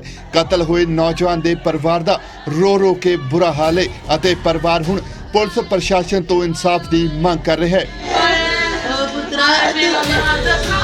ਪਹਿਲੀ ਪੁਰਾਣੀ ਰੰਜਿਸ਼ ਸੀ, 1 ਸਾਲ ਪਹਿਲੇ ਝਗੜਾ ਹੋਇਆ ਉਹਨਾਂ ਦੇ ਵਿੱਚ। ਮਤਲਬ ਕਹਿੰਦਾ ਕਿ ਇਹ ਮੁੰਡੇ ਦਾ ਨਾਂ ਆ ਜਿਹਨੇ ਕਤਲ ਕੀਤਾ, ਉਹਦਾ ਨਾਂ ਆ ਗੁਰਪ੍ਰੀਤ ਸਿੰਘ। ਇੱਕ ਲੜਕਾ ਹੋਰ ਆ ਮੁਹੱਲੇ ਦੇ ਵਿੱਚ ਹੀ ਬਰੋਲ ਨਗਰ ਦਾ ਆ, ਉਹਨੂੰ ਕਹਿੰਦੇ ਆ, ਉੱਦਾਂ ਮੈਨੂੰ ਨਾਂ ਦਾ ਨਹੀਂ ਪਤਾ, ਉਹਨੂੰ ਟੈਟੂ ਕਹਿੰਦੇ ਆ, ਠੀਕ ਹੈ ਜੀ। ਉਹ ਮੁੰਡੇ ਨੇ ਉਹਨੂੰ ਮਤਲਬ ਕਿ ਗੱਲਾਂ ਦੇ ਵਿੱਚ ਪਾਇਆ, ਗੱਲਾਂ ਦੇ ਵਿੱਚ ਪਾ ਕੇ ਪਿੱਛੋਂ ਦੀ ਉਹਨੇ ਹਥਿਆਰ ਮਾਰੇ ਆ, ਬੜਾ ਕੁਝ ਕੀਤਾ ਆ। ਮਤਲਬ ਕਹਿੰਦਾ ਅਸੀਂ ਇਹ ਕਹਿੰਦੇ ਆ, ਅਸੀਂ ਸਰਕਾਰ ਨੂੰ ਮੰਗ ਕਰਨੇ ਆ ਕਿ ਸਾਨੂੰ ਇਨਸਾਫ ਚਾਹੀਦਾ। ਉਧਰ ਪੁਲਿਸ ਅਧਿਕਾਰੀਆਂ ਮੁਤਾਬਕ ਉਹਨਾਂ ਨੇ ਕਤਲ ਦੀ ਇਤਲਾਹ ਮਿਲਣ ਤੋਂ ਬਾਅਦ ਛਾਣਬੀਣ ਸ਼ੁਰੂ ਕਰ ਦਿੱਤੀ ਹੈ। ਪੁਲਿਸ ਮੁਲਜ਼ਮਾਂ ਨੂੰ ਜਲਦ ਤੋਂ ਜਲਦ ਗ੍ਰਿਫਤਾਰ ਕਰਨ ਦਾ ਦਾਅਵਾ ਕਰ ਰਹੀ ਹੈ। ਰਾਤ ਇਨਫੋਰਮੇਸ਼ਨ ਆਈ ਸਾਨੂੰ ਵੀ ਇੱਕ ਰਾਹੁਲ ਨਾਂ ਦਾ ਵਿਅਕਤੀ ਹੈ, ਉਹਦਾ ਅਬਰੋਲ ਨਗਰ 'ਚ ਮਰਡਰ ਹੋ ਗਿਆ। ਜਿਹੜਾ ਮ੍ਰਿਤਕ ਹੈ ਇਹਨਾਂ ਦਾ ਕੋਈ 6 ਮਹੀਨੇ ਪਹਿਲਾਂ ਜਿਹੜਾ ਗੁਰਦੀਪ ਸਿੰਘ ਨਾਲ ਕੋਈ ਝਗੜਾ ਹੋਇਆ ਸੀ, ਜਿਹਦੇ ਵਿੱਚ ਪੰਚਾਇਤ ਨੇ ਉੱਥੋਂ ਦੀ ਨੇ ਬਿਠਾ ਕੇ ਇਹਨਾਂ ਦਾ ਆਪਸ ਵਿੱਚ ਜਿਹੜਾ ਕੰਪਰੋਮਾਈਜ਼ ਕਰ ਦਿੱਤਾ ਸੀ ਤੇ ਦੋਸ਼ੀਆਂ ਦੀ ਜਿਹੜੀ ਆ ਭਾਲ ਕੀਤੀ ਜਾ ਰਹੀ ਹੈ। ਜਲਦੀ ਇਹਨਾਂ ਨੂੰ ਗ੍ਰਿਫਤਾਰ ਕਰ ਲਿਆ ਜਾਏਗਾ। ਮਾਮਲਾ ਘਰ 'ਚ ਰੱਖੀਆਂ ਗਊਆਂ ਦੇ ਗੋਹੇ ਤੋਂ ਸ਼ੁਰੂ ਹੋਇਆ। 1 ਸਾਲ ਪਹਿਲਾਂ ਦੋਵਾਂ 'ਚ ਮਾਮੂਲੀ ਤਕਰਾਰ ਹੋਈ ਸੀ ਅਤੇ ਹੁਣ ਨੌਬਤ ਕਤਲ ਤੱਕ ਪਹੁੰਚ ਗਈ। ਫਿਲਹਾਲ ਪੁਲਿਸ ਦੇ ਹੱਥ ਕਾਤਲ ਕਦੋਂ ਲੱਗਦੇ ਨੇ ਇਹ ਵੀ ਦੇਖਣ ਵਾਲੀ ਗੱਲ ਹੋਵੇਗੀ। ਪਠਾਨਕੋਟ ਤੋਂ ਸੁਖਜਿੰਦਰ ਦੀ ਰਿਪੋਰਟ, ਨਿਊਜ਼ 18 ਪੰਜਾਬ।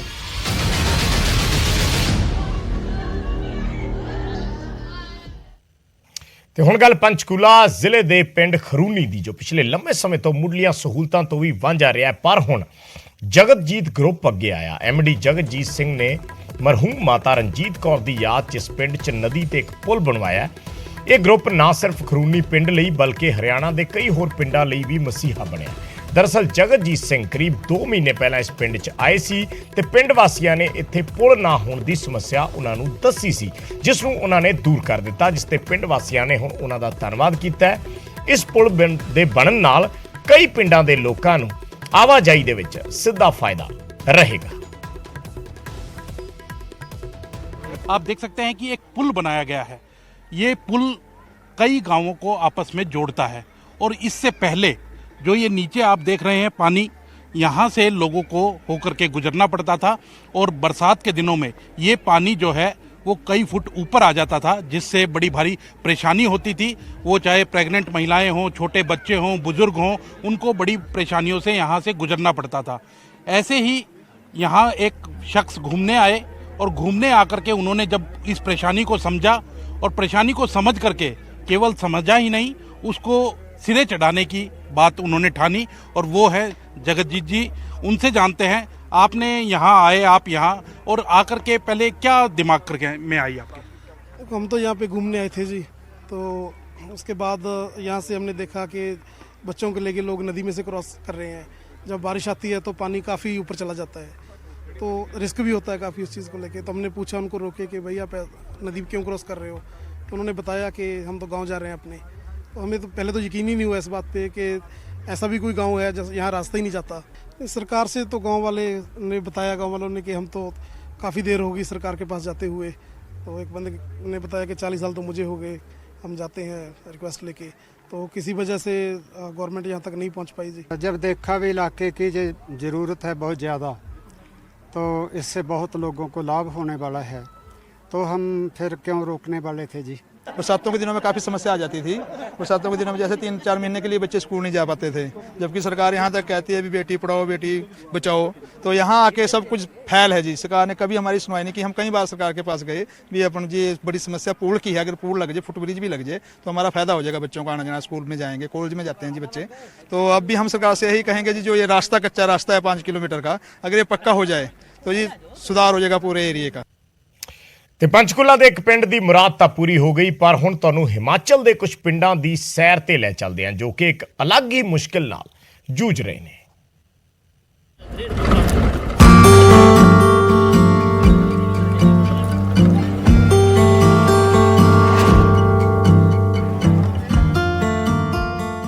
ਹਿਮਾਚਲ ਪ੍ਰਦੇਸ਼ ਨੂੰ ਭਲਾ ਕੌਣ ਨਹੀਂ ਜਾਣਦਾ। ਹਿਮਾਚਲ ਦੀਆਂ ਪਹਾੜੀਆਂ, ਵਾਦੀਆਂ, ਝੀਲਾਂ, ਝਰਨਿਆਂ ਨੂੰ ਜਿਸ ਨੇ ਦੇਖਿਆ ਇਸ ਦਾ دیਵਾਨਾ ਹੋ ਗਿਆ।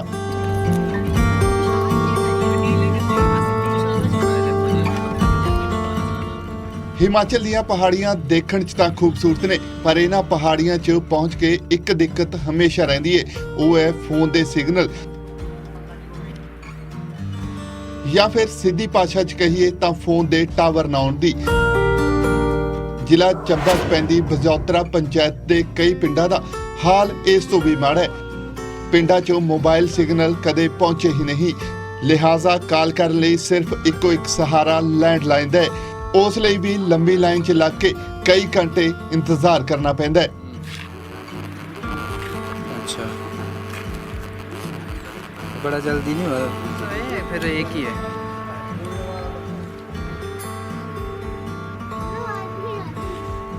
ਲੋਕਾਂ ਨੂੰ ਦਿੱਕਤਾਂ ਕਈ ਨੇ, ਪਰ ਮੁੱਖ ਮੰਗ ਪਿੰਡ 'ਚ ਮੋਬਾਈਲ ਟਾਵਰ ਦੀ ਏ, ਤਾਂ ਜੋ ਔਖੇ ਸੌਖੇ ਸਮੇਂ ਆਪਣੇ ਸਾਕ ਸੰਬੰਧੀਆਂ ਨਾਲ ਗੱਲਬਾਤ ਕੀਤੀ ਜਾ ਸਕੇ। सर वैसे दिक्कतें तो हमारी बहुत ज़्यादा हैं, लेकिन सबसे मेन दिक्कत हमारी जो है वो टावर की। ये देखिए, जैसा कि आप देख सकते हैं कि मतलब हमारा जो ये देसी टावर बना हुआ है, इसके ऊपर हमने WLL फ़ोन रखा हुआ है। उस पर हम अपने मतलब रिश्तेदारों से बात करने के लिए यहाँ पर लाइन में खड़े हैं। रिश्तेदार हमारे जो मतलब बाहर रह रहे हैं, उनसे बात करने के लिए हम यहाँ पर फ़ोन पे लगे हुए हैं, लेकिन फ़ोन पे भी नेटवर्क कभी आता है कभी जाता है, मौसम ख़राब हो तो नेटवर्क नहीं होता है, ऊपर से मतलब इतनी लंबी लाइन है तो कुछ लोगों को बात करने का मौका तक नहीं मिलता है। ਲੋਕ ਮੋਬਾਈਲ ਸਿਗਨਲ ਦੇ ਨਾਲ ਸਰਕਾਰਾਂ ਤੋਂ ਵੀ ਦੁਖੀ ਨੇ। ਮੋਬਾਈਲ ਸਿਗਨਲਾਂ ਵਾਂਗੂ ਹੀ ਸਰਕਾਰਾਂ ਵੀ ਕਈ ਵਾਰ ਆਈਆਂ ਕਈ ਵਾਰ ਗਈਆਂ, ਪਰ ਗੱਲ ਕਿਸੇ ਨੇ ਵੀ ਨਾ ਸੁਣੀ। ਜਨਤਾ ਟਾਵਰ, ਸੜਕ, ਡਿਸਪੈਂਸਰੀ ਸਣੇ ਮੂਲਭੂਤ ਸੁਵਿਧਾਵਾਂ ਨੂੰ ਤਰਸ ਰਹੀ ਹੈ। दिक्कतें सर दिक्कतें ही हैं, मतलब बोलने का मतलब कि गिनाने में लगे तो पूरा दिन लग जाएगा। मतलब देखो मेन जो आजकल जो मूलभूत सुविधाएं हैं, जैसे सड़क है, टावर है, जो मेन समस्या है, अगर विदाउट सड़क और टावर कहीं भी चले जाओ, किसी भी प्लेस का मतलब डेवलपमेंट तब तक नहीं हो जब तक वहाँ पे सड़क नहीं है, टावर नहीं है। तो यहाँ तो मतलब एक ख्वाब है, मतलब कई सरकारें आई कई गई, कोई मतलब नहीं बोला हाँ पहुँच जाएगी, ये होगा वो होगा, लेकिन आज तक यहाँ पे ना सड़क है, ना टावर है, ना रास्ते ठीक है चलने के लिए, ना कोई डिस्पेंसरी है। ਅਧਿਕਾਰੀ, ਸਰਕਾਰਾਂ, ਮੰਤਰੀ, ਸਥਾਨਕ ਪੱਧਰ ਦੇ ਆਗੂ, ਲੋਕ ਸਭ ਅੱਗੇ ਹੱਥ ਪੈਰ ਜੋੜ ਚੁੱਕੇ ਨੇ, ਪਰ ਨਾ ਇਹਨਾਂ ਨੂੰ ਲੋਕਾਂ ਤੇ ਦਇਆ ਆਈ ਅਤੇ ਨਾ ਹੀ ਮੋਬਾਈਲ ਦੇ ਸਿਗਨਲ ਆਏ। ਲੋਕ ਡਿਜੀਟਲ ਇੰਡੀਆ 'ਚ ਵੀ ਆਊਟ ਆਫ ਨੈਟਵਰਕ ਹੀ ਚੱਲ ਰਹੇ ਨੇ। ਚੰਬਾ ਤੋਂ ਹੇਮ ਠਾਕੁਰ, ਨਿਊਜ਼ 18 ਪੰਜਾਬ।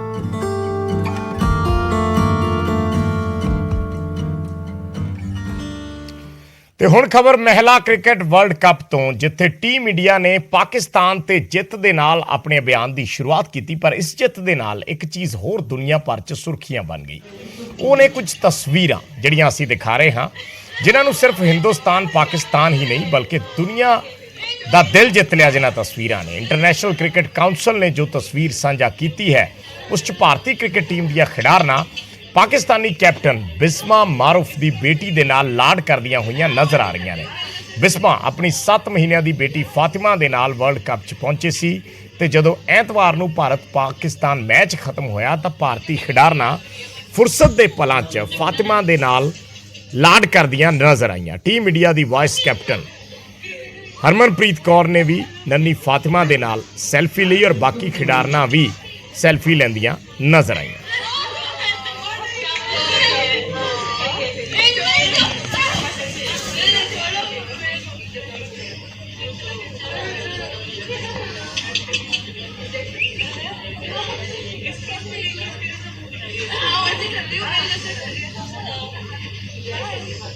इस बुलेटिन च फिलहाल इन्ना ही, छोटा जा कमर्शियल ब्रेक।